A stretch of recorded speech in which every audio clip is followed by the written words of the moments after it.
when the handshake disappeared from the frame. At the G7 in Alberta, where group photos once symbolized Western unity, Canadian Prime Minister Mark Carney chose to stand outside the frame. No confrontational speeches, no harsh rebuttals, just a deliberate silence, and that alone made the world pause. While President Trump unleashed a barrage of tariffs on Canadian goods, igniting a costly trade war, a quiet repolarization of the global order was beginning, with Canada and Europe silently stepping into leadership roles. G7 Alberta. When the Allies' mask fell off, there were no gunshots, no borders breached, but in Alberta, amidst the cold Rocky Mountains, a real war broke out. Not an armed conflict, but a fierce confrontation between interests, principles, and national pride. And it didn't happen behind the scenes.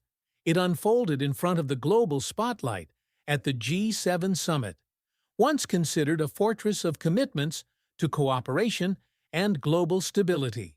The crisis began like a sudden storm, but in truth, it had been smoldering for years. Since President Donald Trump entered the White House with the message of America First, the global economic order has not been the same. Trade agreements once built through thousands of hours of negotiation were suddenly torn apart. Traditional allies like Canada, the EU, and Japan, who had stood by the U.S. through wars and crises, gradually realized their loyalty was now seen as a given, even a burden. Alberta, summer of 2025. Canadian Prime Minister Mark Carney opened the summit with an ambitious proposal, a new comprehensive trade and security agreement that could be signed within 30 days between the U.S. and Canada. It wasn't just an economic plan, it was an invitation to reconciliation. But before Carney could even finish his 70-minute bilateral meeting with Trump, the U.S. president suddenly held a separate press conference, announcing a new tariff package, 25% on Canadian goods, 10% on energy, and 50% on steel and aluminum, the three vital economic pillars of Canada. At that moment, the atmosphere at the G7 changed completely. Handshakes became awkward. Small talk dropped into silence. Leaders looked on as a crack widened across the Atlantic. And between two people once seen as the pillars of the North American continent. At steel plants in Hamilton, Ontario, a somber mood spread just hours after Trump's announcement. Thousands of workers returned home haunted by one question: will I still have a job tomorrow? In an economy deeply dependent on cross-border trade, the U.S.'s sudden erection of tariff barriers was a blow not just to GDP but to trust. At gas stations in Alberta, where oil and gas are the region's lifeblood, companies began delaying orders, fearing that cash flow would no longer run smoothly. Media reports said energy order volume dropped 10% in just 3 days. In Washington, the Trump administration called its decision protecting American workers. But in Montreal or Vancouver, that translated into a different message. We don't need you anymore. In a world where supply chains are interwoven down to the smallest screw, building tariff walls not only slows trade, it turns trust into the scarcest commodity. Yet, in the eye of that storm, Prime Minister Carney chose a strange way to respond. No counterattack, no emergency press conference, no heavy accusations. He simply declined to sign the joint statement and refused to step into the traditional group photo with other leaders. A silence, by design. And it was that very silence that made the world take notice. In the G7 meeting room, where words are usually the tools of politics, Canada's silence suddenly became the most powerful language. It couldn't be edited on television. It couldn't be twisted by tweets. It was simply an absence, but one large enough to leave Donald Trump without a reaction platform, and deep enough to plant in the minds of European allies a question: is it time we need a new structure? No one declared a break, but everyone could see clearly. The G7 was no longer the cohesive bloc it once was. And perhaps that very moment when Carney stepped back from the frame, not because he was excluded, but because he chose to, will mark the beginning of a new trade order where Canada no longer walks behind the U.S., but begins to chart its own path. The strategy of silence, Canada's new diplomatic weapon. As international reporters waited silently for the joint statement to conclude the G7 summit in Alberta, something unusual happened. No joint declaration was signed. There was no joint press conference, no final handshake or friendly glance. Instead, Canadian Prime Minister Mark Carney walked out alone, quietly, holding a thin stack of papers, the symbolic chairman's statement, with no mention of the United States and no commitment to the White House. And then he turned away, without saying a word. In international politics, long dominated by bold slogans, tough statements, and public sparring, Carney's strategy felt like a velvet-gloved strike, soft, yet remarkably precise and dangerous. The strategy of silence he employed wasn't avoidance. It was a sophisticated counterattack, carefully calculated from experience and history. People still remember clearly the 2018 G7 summit, held in Charlevoix, Quebec. Just as everything seemed settled, with the leaders agreeing on a common statement and printed copies prepared for the media, President Donald Trump suddenly withdrew his signature with a tweet mid-flight back to the U.S., calling the Canadian Prime Minister at the time weak and dishonest. In an instant, Canada was cast into an embarrassing diplomatic spotlight. Mark Carney never forgot that lesson. At Alberta this year, he made sure not to fall into the same political trap again. No signatures, no vulnerability for withdrawal, and more importantly, no material for Trump to use as propaganda. In that context, silence became a form of soft resistance, powerful enough to stir global currents. Trump was clearly displeased. Images captured during side meetings showed an angry expression, uncomfortable whispers among American aides, and a departure from Alberta earlier than scheduled. In silence. What irritated Trump wasn't criticism, he's used to that, but the absence of a response. A script without an opponent is one he cannot control. And that very fact shook the foundation of his soft power at the G7. Meanwhile, Carney's approach was quietly applauded by European leaders. Sometimes the clearest form of protest is saying nothing at all, remarked an advisor to the French president in the hallway. Countries like Germany, France, and the Netherlands, also weary of America's unilateralism, saw in Carney a new archetype, a leader who doesn't need to shout to be heard. At its core, silence wasn't retreat. It was a way of forcing the world to read between the lines, to observe behavior instead of rhetoric. When Canada didn't sign, didn't appear in the photo, didn't speak alongside the U.S., it conveyed more than any press release ever could. It said, "We no longer accept a secondary role in a game where the U.S. writes the rules." Even the chairman's statement, Carney released, was a calculated message. In it, Canada reaffirmed its commitments to Ukraine, climate change, and multilateral democracy, but did not mention the U.S. or cross-border trade once. No mention, but everyone understood. It was deliberate disregard, a form of diplomatic embargo at the level of language. International media quickly called it a turning point in G7 diplomacy.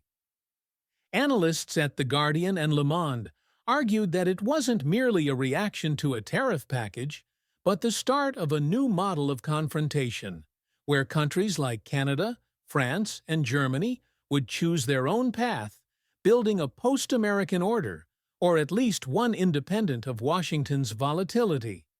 For the Canadian public, the image of their Prime Minister standing silent, yet resolute, before the world became a new symbol of resilience, A quick Ipsos poll showed 72% of Canadians supported this non-confrontational yet firm approach, viewing it as the sign of a mature nation that defends its interests without making a scene. Of course, silence can't last forever.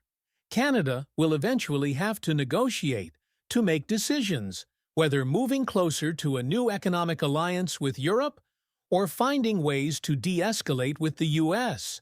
But for now, that silence has done something remarkable. It created an echo loud enough to force other superpowers to listen and rethink who's really leading the game. From summit to factory. When a diplomatic earthquake shakes the domestic ground.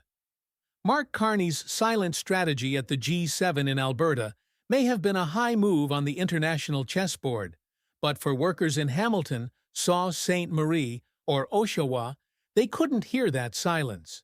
What they heard was the phone no longer ringing, the shift supervisor saying a few weeks off, the couples discussing how to cut expenses while waiting for an uncertain fall. The crisis, which began with a tariff announcement from Washington, has now seeped into every meal, every utility bill, and every sigh at the family dinner table.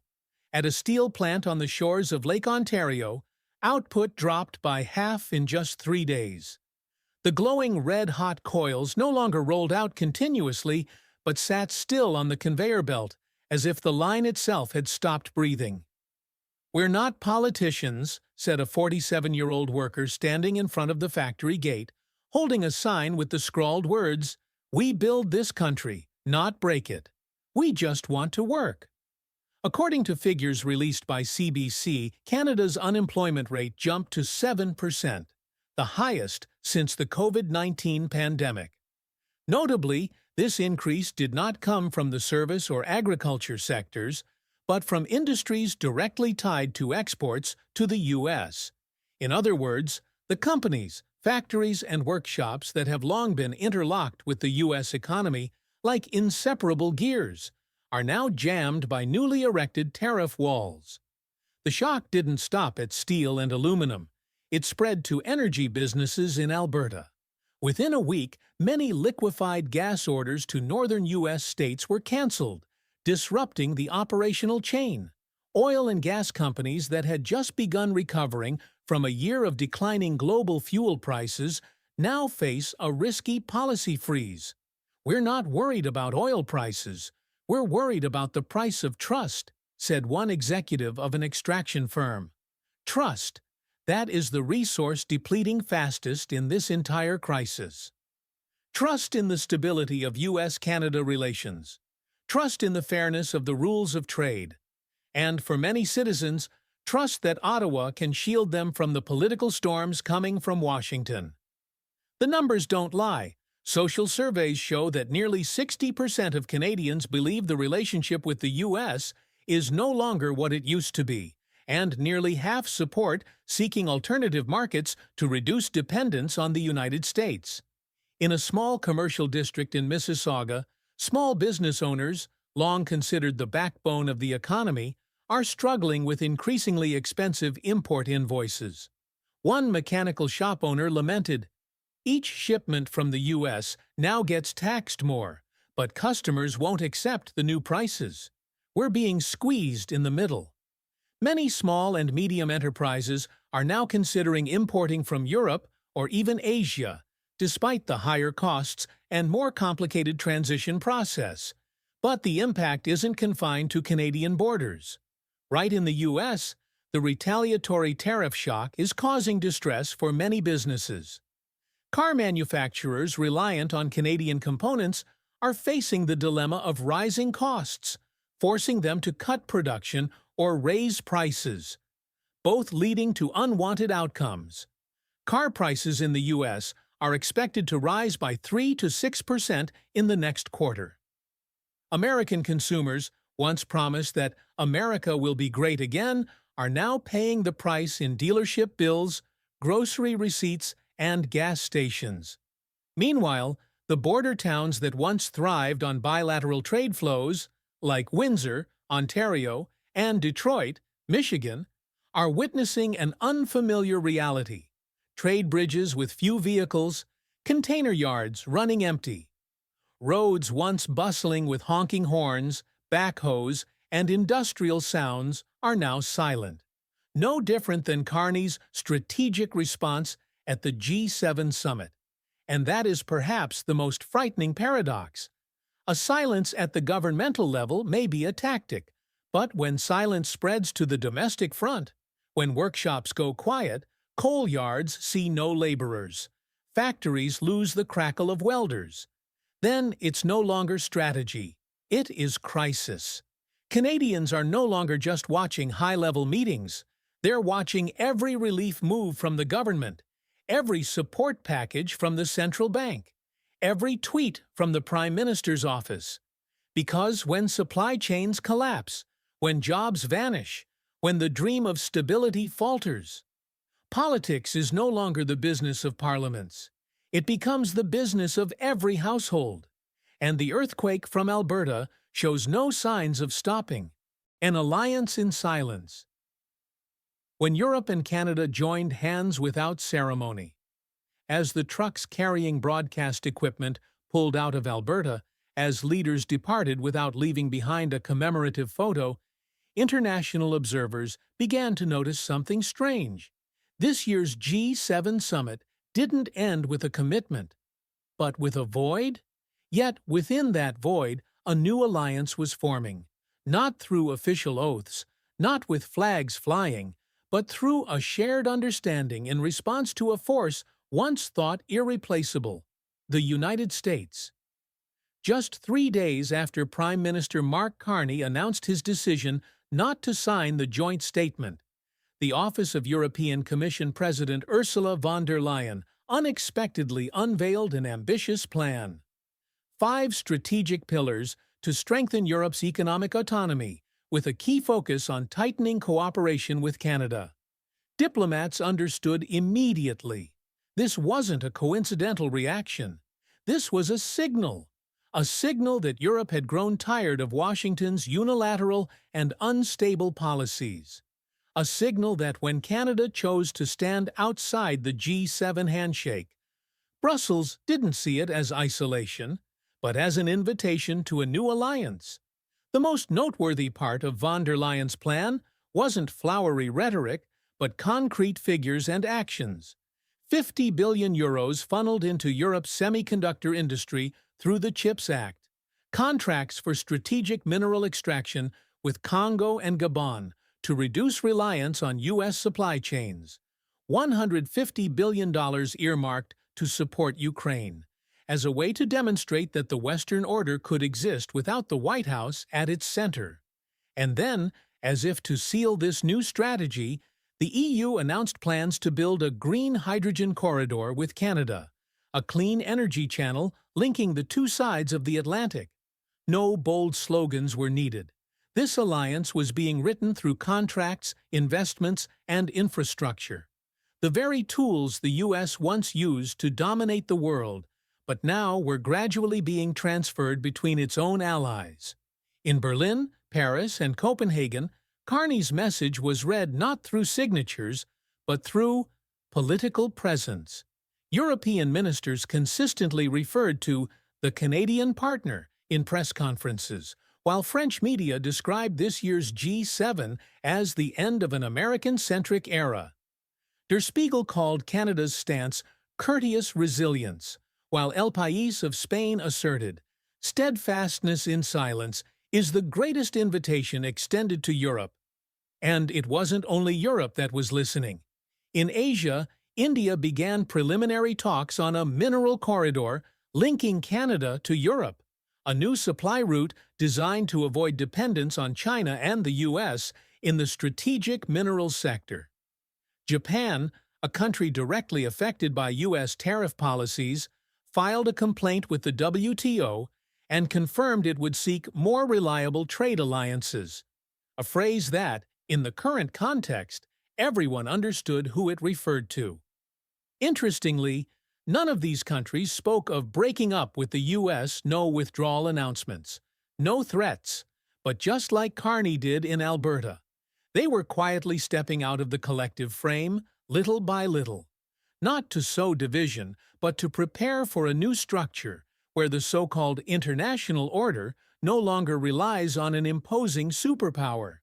If the Europe-Canada alliance fully materializes in the coming years, it could form a trade energy technology bloc independent of the U.S., accounting for up to 20% of global trade. But more than the numbers, the true value lies in the attitude. For the first time in decades, America's old allies are no longer trying to convince Washington to understand. They are writing the solution themselves. And it all began with a small act, refusing to pose for a photo. With a silence, with a step back that seemed soft, but was in fact making space for a new alliance to move forward. Carney didn't shout that he wanted to change the world order. He simply refused to continue playing a role in an outdated play. And the rest of the world? They are finding new footing on a stage that is both quiet and shaking. The price of sitting too high.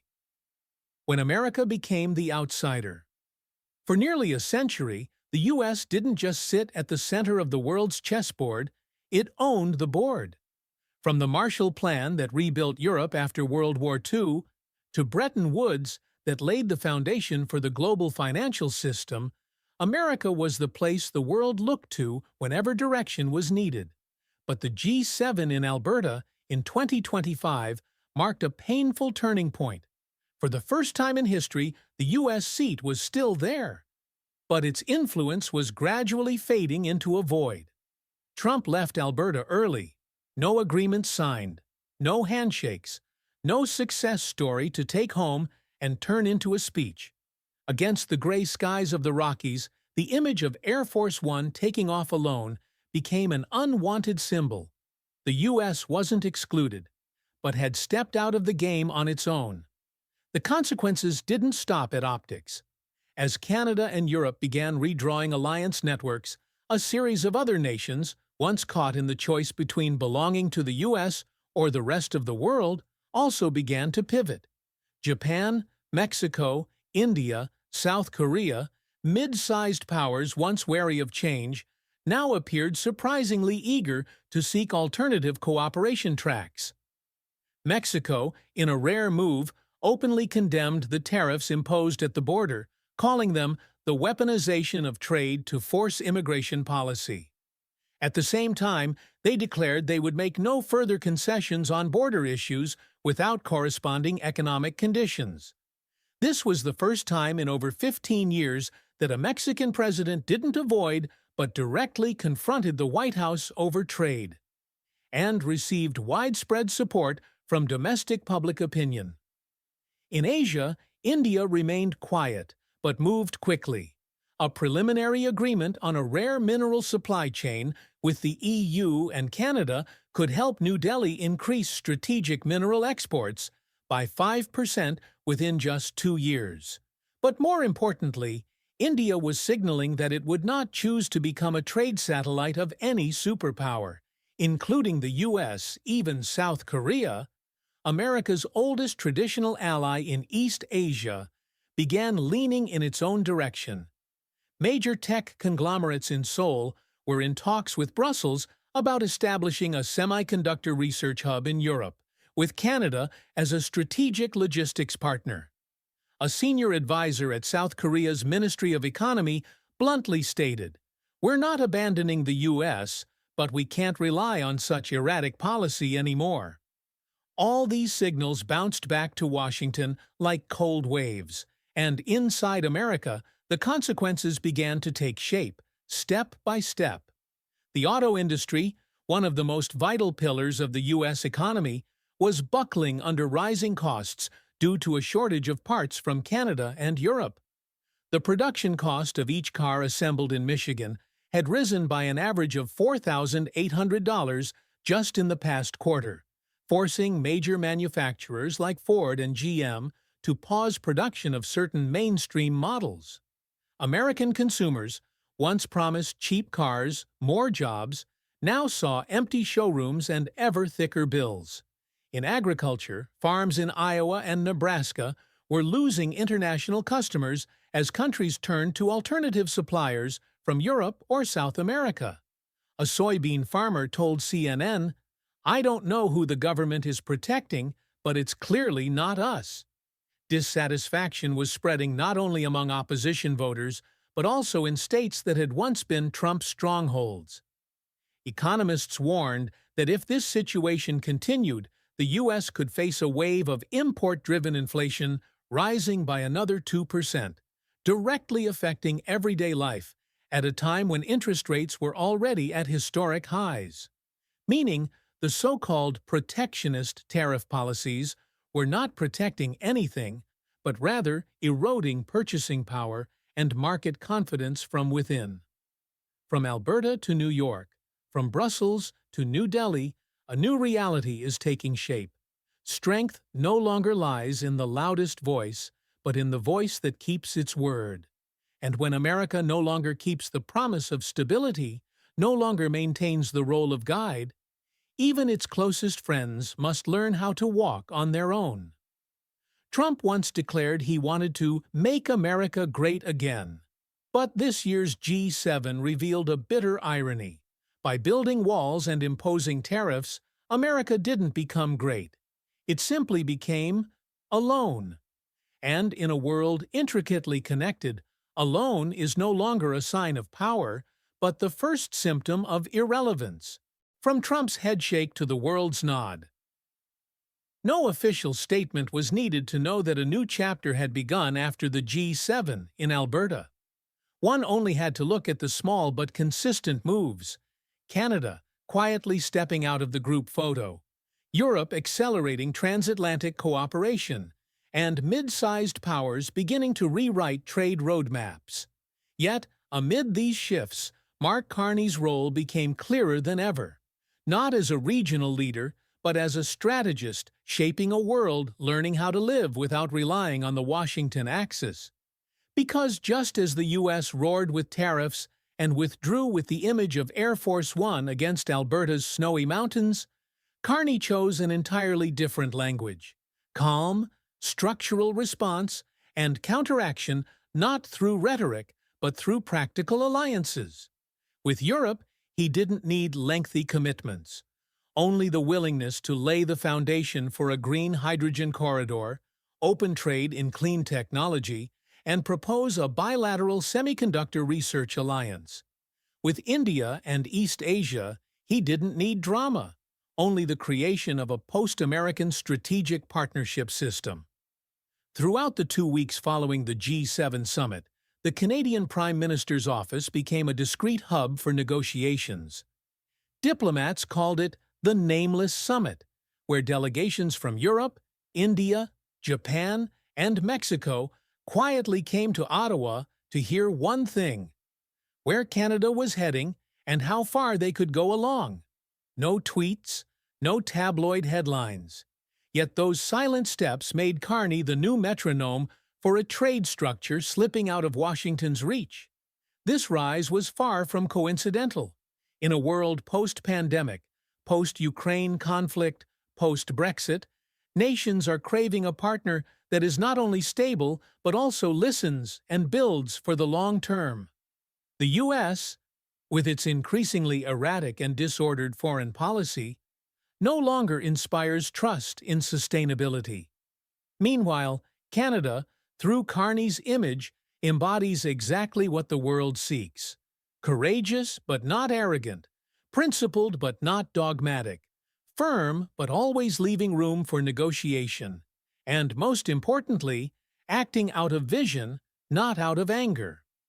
When pushed into a bind with tariffs on steel, aluminum, energy, and threats to supply chains, Ottawa didn't retaliate with counter-tariffs. It did something calmer, announced a $1.2 billion Canadian aid package for the domestic innovation industry, rerouted orders to Europe, and accelerated priority deals with the Indo-Pacific market. This was the response of a nation that knows it isn't a military superpower, but can be a strategic one. And the world understood that very quickly. Europe, under Ursula von der Leyen's leadership, began viewing Canada as a central link in the economic sovereignty strategy, gradually decoupling from U.S. supply chains to avoid future vulnerability. French policymakers even compared Canada to a Finland of the West, steadfast, non-confrontational, but a quiet wall blocking Washington's gusts of unpredictability. In Asia, some Indian experts called Canada the last safe bridge. As China grows more unpredictable and the U.S. more unreliable, Ottawa becomes the support beam for a conflict-free multilateral strategy. And in Japan, where businesses are now considering moving logistics hubs from California to British Columbia, people aren't speaking of affection, they're speaking of dependable capability. Carney didn't start a global revolt, but he did something even more important. He set a new reference point in international relations, where value lies not in pressure, but in the ability to coexist. Strategic silence is no longer a passive response, but a guiding language for a post-superpower era, where no one wants to be forced to pick sides, but everyone needs someone to walk beside. And in that moment, from Alberta, through Brussels, to New Delhi, the nod to Carney required no speech. It lay in quiet handshakes behind closed doors, in unrecorded phone calls, and above all, in the decision that if a new order must be built, then Canada might be the one holding the blueprint. The moment without a photo. When an empty frame became a global symbol, no one expected the most talked-about image after G7 Alberta to be a photo with no one in it. No row of seated leaders, no handshake in front of a national flag backdrop, no forced smiles or cold diplomatic stares, just a gap in the center where Canadian Prime Minister Mark Carney was supposed to stand. And in that absence, the world realized the strongest presence can come from a deliberate absence. That seemingly unremarkable photo, typically the final formality closing every summit. This year became the media's focal point, not because of who stood there, but because of who didn't. Carney not only refused to sign the joint statement, he refused to be framed in an image he knew was false, a photo that, in his words, would be used to portray a unity that no longer exists. For Western media, it was a wordless shock. For the first time in G7 history, the host nation was absent from the group photo. But for Carney, this was the only way to break a cycle that had grown obsolete, where everything was staged to make the world appear as though it was still moving in the same direction, while economic flows and trust had already begun diverging long ago. Strategically, it was a perfect strike. Carney did not attack, did not denounce, did not paint a tragedy. He simply left a space.